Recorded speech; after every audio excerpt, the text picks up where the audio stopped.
Good morning mga lods.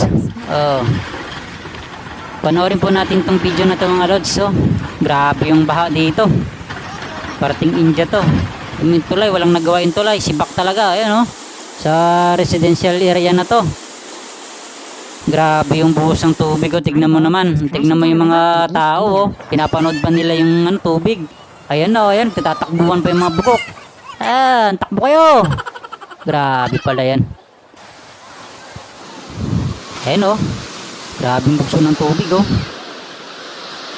Talagang umakyat sa yung mga kalabaw. Sayang niya pag nalunod yan. Mahal pa naman ang kilo niyan.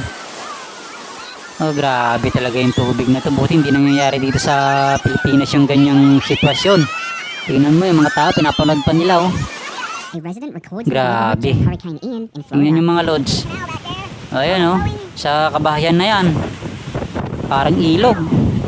Parang katulad sa Bulacan, yun ang nangyayari sa Bulacan. Pero hindi naman ganyang kalala. Maswerte pa rin tayo dyan. Hindi naman mga lods. Grabe yung bugso ng tubig. Sibak yung bahay. Kasama na pati landslide na yun tibag yung bahay. Kaganda po naman ng bahay. Sayang yung bahay. Grabe. Kawawa. So dapat yung kalikasan talaga natin, yung kabundukan natin, hindi natin kinakalbo para di natin madanas yung ganitong kasi dinadanas nila yun sa ibang bansa dahil yung kagubatan nila puro kalbo na yan Number 1 din sa pinagkukuhaan nila ng hanap buhay yan dyan Kaya dapat dito sa atin sa Pilipinas ingatan natin yung mga kabundukan natin Ayun grabe mga lods tignan nyo naman yan. Kapag yung bus, tumawid pa yung bus lakas ang loob, parang dito lang sa Pilipinas yan grabe yung tulay, wala na yan, sira yung tulay, grabe. Kulang sa budget yan, kulang sa bakal. Dito sa atin, pag yung mga ganun, yung tulay, daanan ng ganun, tibag yun. Sigurado kasi yung mga tulay dito, hindi natin alam, baka tinipid yan. Alam nyo na. Grabe. Mukha lang masarap maligo, pero delikado dyan. Ang ganda lang tignan, parang talon. Grabe mga lods So sana sa Pilipinas hindi mangyari sa atin yan yung mga ganyang sitwasyon dahil baka sana wag naman sana mangyari tignan mo to tumawid pa yung sasakyan na to, grabe. Tignan mo naman yung tulay. Yan wala na talaga natira.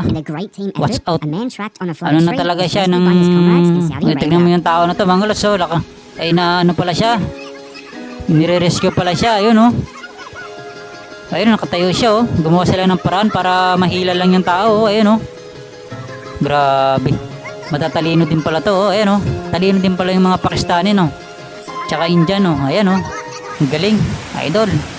Tignan mo talaga yung tubig na to. Pag ito talagang dumali sa atin, wala talaga tayong magagawa. Pag ang kalikasan gumanti sa atin, ipaglalagyan tayo.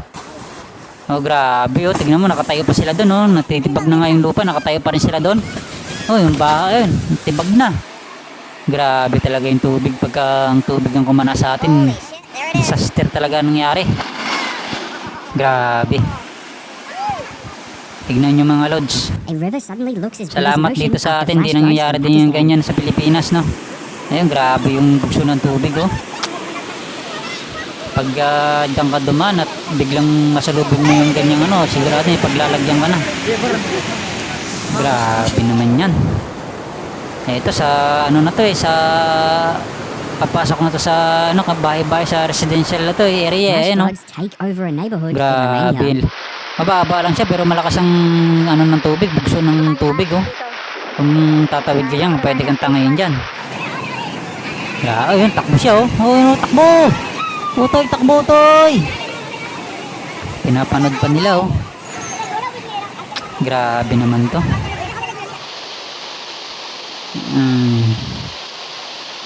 Grabe lampas halos umabot sa bubong yung tubig. Ayan delikado yan. Nako mga lods, maapoy pa. Grabe baha may maapoy pa. Multiple cars find themselves stranded on a road near the Ellie River in the UK. Grabe naman yan. Sus, pati sasakyan inaanod. Sayang naman yung sasakyan. Grabe mga lods yung bahay Dilamon talaga ng tubig talaga yung bahay na to. Sayang yung bahay. Grabe man yun nung talagang baha na yan, oh. Here is Wala ka talaga magawa kung titignan mo na lang talaga yun. Grabe. Ito, ay, bagsak yung crane ba yan? O daanan ba ng ano yan? O etcetera. Grabe, may rurubas pa rito.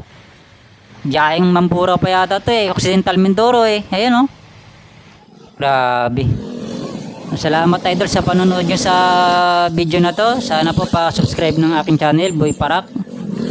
Maraming salamat po. Thank you.